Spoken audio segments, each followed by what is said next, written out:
എനിക്കൊന്ന് മീനാക്ഷിയുടെ ഒരു നല്ല ചായ നമുക്ക് തോന്നും ചിലപ്പോ പണ്ടത്തെ. ആ ചെറുപ്രായത്തില് രണ്ടുപേരുടെ ഫോട്ടോ കണ്ടു കഴിഞ്ഞാൽ രണ്ടുപേരുടെ ചെറുപ്പം ഒരേപോലെയാ.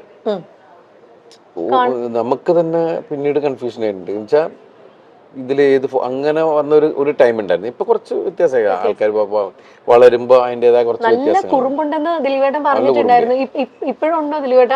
നല്ല കുറുമ്പാണ്. നല്ല കുറുമ്പ്. ഇപ്പൊ കറക്ഷനൊക്കെ ഉണ്ട്. സ്കൂളിൽ പോയിട്ട് വരുന്ന സമയത്തുള്ള കറക്ഷനൊക്കെ ഉണ്ട്. ഇപ്പൊ ഞങ്ങള് ഒരു യാത്ര പോയിട്ടുണ്ടായിരുന്നു ഹോങ്കോങ്ങില്. അപ്പൊ അവിടെ പോയിട്ട് നിൽക്കുകയാണ്. അപ്പൊ ഞാൻ എന്തോ ആവശ്യത്തിന് വേണ്ടിയിട്ട് ലഗേജ് ഒക്കെ ആയിട്ട് റാപ്പ് ചെയ്യാൻ വേണ്ടിയിട്ട് ഞാൻ അവിടെ പോയി എയർപോർട്ടിൽ. അപ്പം ഞാൻ ഇനി അത് ചെയ്തിട്ട് വരണം. അപ്പൊ അതുവരെ അപ്പൊ നമ്മുടെ പുറകിൽ ആള് നിൽക്കുന്നുണ്ട്. അപ്പൊ പ്രായമായ ഒരു അപ്പൂപ്പനും അമ്മൂമ്മയും പിന്നിൽ നിൽക്കുന്നുണ്ട്. അപ്പൊ വേഗം കാവ്യ പറഞ്ഞു യു ഗോ എന്നുള്ളൊരു അയാള് അമ്മ that's not correct, it's a command, you can request them, you can go എന്നൊക്കെ പറഞ്ഞിട്ട് ഇവള് തിരുത്തൽവാദി ആയിക്കൊണ്ടിരിക്കുകയാണ്. ഒരു സെന്തോ പറഞ്ഞപ്പോ അച്ഛാ that's not in, that's on. ഇപ്പോഴത്തെ പിള്ളേര് ഇത് പഠിച്ചോട്ടോ. അവര് IB സിലബസിലാണ് പഠിക്കുന്നത്. അപ്പൊ ഇടയ്ക്ക് ഞാൻ പറഞ്ഞു ഇങ്ങനെ മോളിപ്പോ MBBS പരീക്ഷ കഴിഞ്ഞു, അവള് പാസ്സായി, അവൾ ഔസർജൻസി ചെയ്യാണ് എന്ന് ഞാൻ വേറെ ആരോട് എന്തോ സംസാരിച്ചപ്പോൾ അവര് വിശേഷം ചോദിച്ചപ്പോൾ ഞാനാ പറഞ്ഞു. ഇവളിങ്ങനെ നിന്നിട്ട് എൻ്റെ തട്ടണു. ഞാൻ UKG പാസ്സായി എന്ന് പറ. UKG പാസ്സായി എന്ന് പറയാൻ പഠിക്കുവേട്ടാ. ഇരുന്ന് കുത്തിയിരുന്ന് പഠിക്കുന്ന ഒരു പ്രകൃതമാണോ അതോ ഇങ്ങനെ? ആ സ്കൂളിലെ ആൾക്കാർ പറയുന്നത് നിങ്ങൾ ഒന്നും പഠിപ്പിക്കരുത്. മാതാപിതാക്കളോട് പറഞ്ഞ ആദ്യത്തെ മീറ്റിംഗ് അതായിരുന്നു. നിങ്ങളുടെ കുട്ടികൾ ഇവിടെ വരട്ടെ, അവരെന്താ പഠിച്ചതെന്ന് ഒരു സമയം കഴിയുമ്പോൾ നിങ്ങൾക്ക് മനസ്സിലാവും എന്ന് പറയുന്നുള്ള. പക്ഷെ അവിടുത്തെ കുട്ടികളൊക്കെ നമ്മൾ ഇവരൊന്നും പഠിക്കണമെന്ന് കാണില്ല. പക്ഷെ അത് കഴിഞ്ഞ് പിന്നെ ഇടയ്ക്കിടയ്ക്കാണ് ഈ ഹോംവർക്ക്. പക്ഷെ ഹോംവർക്ക് എന്ന് പറഞ്ഞാൽ ഇവക്കുള്ള പണിയാണ്.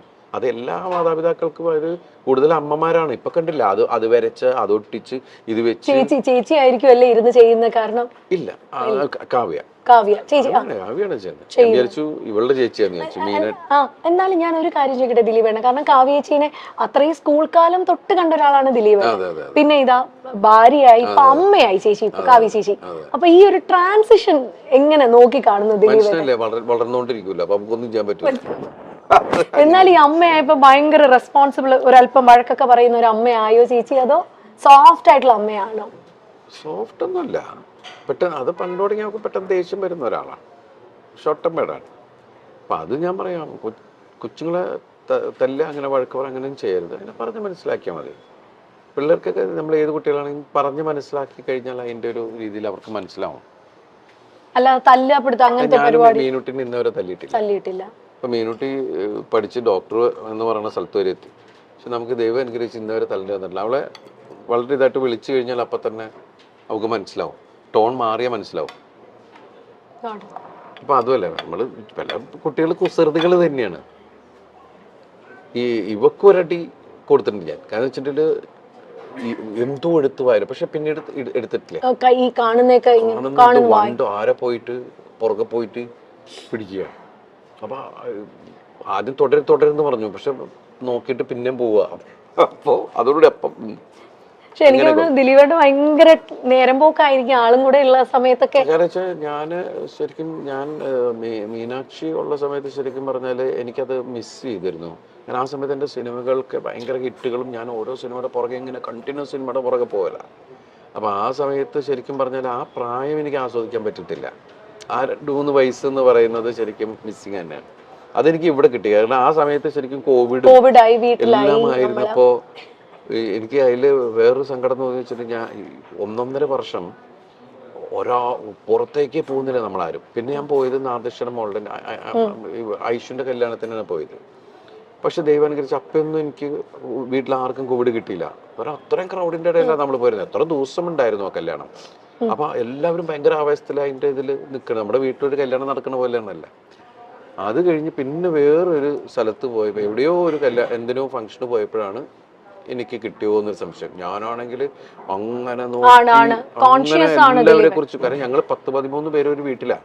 അപ്പോൾ ഒരു സാധനം വന്നു കഴിഞ്ഞാൽ അതിനെ പിടിച്ച് മഞ്ഞളൊക്കെ മുക്കി മറ്റു എന്നൊക്കെ പറഞ്ഞ് ഒരുപാട് കാര്യങ്ങളൊക്കെ ചെയ്തിട്ടാണ് അടുക്കളയിലേക്കൊക്കെ പോണത്. അത് അങ്ങനെയൊക്കെ ഒരാളെ തൊട്ടപ്പം തന്നെ ഇത് അടിക്കുക. കൊച്ചൊക്കെ ശീലമായി ജനിച്ചപ്പം തുടങ്ങി ഈ സാധനമൊക്കെ കിട്ടിയിട്ട് അതൊക്കെ ഇങ്ങനെയൊക്കെ ഇത് കാണിക്കുന്നതാണ്. ഇങ്ങനെയായി. അതിനിടയ്ക്ക് ഞാൻ കൊണ്ടുവന്നു ഇത് വീട്ടിൽ കോവിഡ് ഞാൻ കൊണ്ടുവന്നു. അത് ഞാനാണ്. എന്നിട്ട് എല്ലാവരും ചിരി തുടങ്ങി. ഭയങ്കര സൂക്ഷ്മമായിട്ട് നോക്കിയിട്ട് ഞാൻ കൊണ്ടുവന്നു എന്ന് പറയും. എനിക്കാണെങ്കിൽ മറ്റത് പറഞ്ഞ കാര്യം ഐഡിയ എൻ്റെ പോയി എന്ന് പറഞ്ഞുകൊണ്ട് നമ്മൾ അലൻസിയറായിട്ടല്ലേ പറഞ്ഞു എന്ന് പറഞ്ഞ പോലെ നമ്മളിങ്ങനെ ഒന്നും മിണ്ടാൻ പറ്റാണ്ട് എല്ലാവരും ചിരിക്കുമ്പോ എന്താടാ ഉള്ള സംഭവം. അങ്ങനെ ഞങ്ങൾ 3 പേര് മാത്രമേ. അപ്പൊ ഈ ചെറുതും പെട്ടു, ചെറുതിനും പിടിച്ചു. അപ്പൊ പാവം 21 ദിവസം ഞങ്ങളുടെ മുറിക്കകത്താ, ഒരു മുറിക്കകത്ത്. അപ്പൊ 21 ദിവസം ഇരുന്നിട്ടാണ് പോയത്. അന്നൊക്കെ 21 ദിവസം ക്വാറന്റൈൻ ആയിരുന്നു അല്ലേ ഏട്ടാ? ശരിക്കും നമ്മളെന്താ വെച്ചാൽ അമ്മയുണ്ട്, താഴെ അമ്മയുണ്ട്. അപ്പൊ അതുകൊണ്ട് അമ്മയ്ക്കൊരു കുഴപ്പം. അമ്മയ്ക്ക് പ്രായമുള്ളതല്ലേ, എന്തെങ്കിലും പറ്റിക്കഴിഞ്ഞാലൊന്നും ഇയാളുടെ ഇതിനകത്ത് നമ്മൾ അവിടെ തന്നെ ഇങ്ങനെ ഇരുന്ന് ഇതാക്കിയിരുന്നു. അപ്പൊ ആ സമയത്തൊക്കെ നമ്മൾ ഇവരിങ്ങനെ വാച്ച് ചെയ്തോണ്ടിരിക്കലും ഒക്കെ ഉണ്ടല്ലോ. അപ്പൊ ഏതാണ്ട് 2 ആ സമയത്താണ്. അതുകൊണ്ട് വെച്ചാൽ എല്ലാവരും വീട്ടിലുള്ളതുകൊണ്ട് പെട്ടെന്ന് മലയാളം സംസാരിക്കാൻ. തങ്കമണിയുടെ റിലീസിനെ പറ്റിയൊക്കെ മഹാലക്ഷ്മി, മീനാക്ഷി ഒക്കെ എന്നാ പറയുന്നു കേട്ടോ അവര്? അല്ല, എല്ലാവരും ഇപ്പൊ സോഷ്യൽ മീഡിയയിൽ ഇത് വരുന്ന മീനാക്ഷി ശരിക്കും നല്ല ആസ്വാദകയാണ്. ഇപ്പൊ എല്ലാ സിനിമകളും കാണും. ലിമിറ്റഡ് ആയിട്ട് മീനാക്ഷി സംസാരിക്കാറുള്ളൂ. അധികം സോഷ്യൽ മീഡിയയിൽ അങ്ങനെ വളരെ സൈലന്റ് ആണ്. എല്ലാ സ്ഥലത്തും കൂടുതൽ ലിസണറാണ്. എന്റെ പോലെയുള്ള ആള് തന്നെയാണ്. അങ്ങനെ എനിക്ക് തോന്നുന്നത് സ്വഭാവം കാവ്യയുടെ ഇവക്കുള്ളത്. അവള് ചെന്ന എവിടെയും ഭയങ്കര വർത്താനവും ആ ഏരിയ മൊത്തം അവളുടെ ഏരിയയിലാക്കി കളയും. എല്ലാ തമാശയൊക്കെ പറഞ്ഞ എല്ലാവരും അവളായിട്ട് ഒരു കംഫർട്ട് സോൺ ഉണ്ടാക്കി കളയും. അത് തന്നെയാണ് ഇവളുടെ സംഭവം. നമ്മൾ രണ്ടുപേരും വളരെ സൈലന്റ് ആൾക്കാരാ ശരിക്കും പറഞ്ഞു. അല്ല, എന്തായാലും അതുകൊണ്ട് ഭയങ്കരമായിട്ട് ബാലൻസ് ആയി. ഇപ്പൊ ദിലീപേട്ടന് വേണ്ടി ഇതേ വെജ് ആണ് കേട്ടോ ഏട്ടാ കൊണ്ടുവന്നേക്കുന്നേ. കഴിക്കട്ടെ. അതിന്റെ ഇടയിൽ ഞാൻ ആണ്. അല്ല, ദേയ്പൂട്ടിലെ ഫുഡിന്റെ കാര്യം പറയണം. ഇവിടെ ഒരു ഭയങ്കര വൈഡ് റേഞ്ച് ഓഫ് മെനു ആണ് ഇവിടെ ദേയ്പൂട്ടിലുള്ളത്. കാരണം ഞാനും കെട്ടിയനും കൂടെ വന്നാൽ ദിലീപേട്ട പുള്ളി എപ്പോഴും കഴിക്കുന്ന ഇലയിലൂണാണ്. ഇവിടുത്തെ ഇലയിലൂണ്. ഞാനും കഴിക്കാറുണ്ട് ഇലയിലൂണ്. ഞാൻ പൊതിച്ചോറൊക്കെ വാങ്ങിച്ചോണ്ട് പോകും. ദിലീപേട്ട ഏറ്റവും ഫേവറേറ്റ് ഫുഡ് ഏതാ? പണ്ട് എനിക്ക് അങ്ങനെ ഒന്നിനോട് പ്രത്യേകിച്ച് അങ്ങനെ ഒന്നിനോട് നല്ല ടേസ്റ്റ് ഉള്ളതെല്ലാം എടുക്കുക എന്നുള്ളത് തന്നെയാണ്. പിന്നെ എനിക്ക് ഇവിടെ ഈ പുട്ടുകട തുടങ്ങിയ സമയത്ത് ഞാൻ ഏറ്റവും കൂടുതൽ ഞാൻ ഇവിടെ വരുമ്പോൾ കഴിച്ചിരുന്നത് പുട്ടും മാമ്പഴമാണ്. പുട്ടും മാമ്പഴവും. ഈ പുട്ടിൻ്റെ കൂടെ മാമ്പഴം പഴം പോലെ നല്ല പഴുത്ത മാമ്പഴമാണെങ്കിൽ നല്ല രസമാണ് കുഴച്ച് കഴിക്കാൻ. അതുപോലെ നല്ല ചൂട് പുട്ടിൻ്റെ കൂടെ പാലും പഞ്ചസാരയും ഒക്കെ നല്ല ടേസ്റ്റുള്ള കാര്യങ്ങളാണ്. പിന്നെ നമ്മൾ പുതിയ പുതിയ ഒരുപാട് വെറൈറ്റികൾ നമ്മൾ ചിക്കനും പ്രോൺസും അത് എന്തൊക്കെ ഡിഷ് ഉണ്ടെന്നുള്ള സാധനങ്ങളൊക്കെ വെച്ച് ഡിഫറെൻറ്റ് കോംബോകൾ നമ്മൾ ശ്രമിച്ചു നോക്കിയിട്ടുണ്ട്.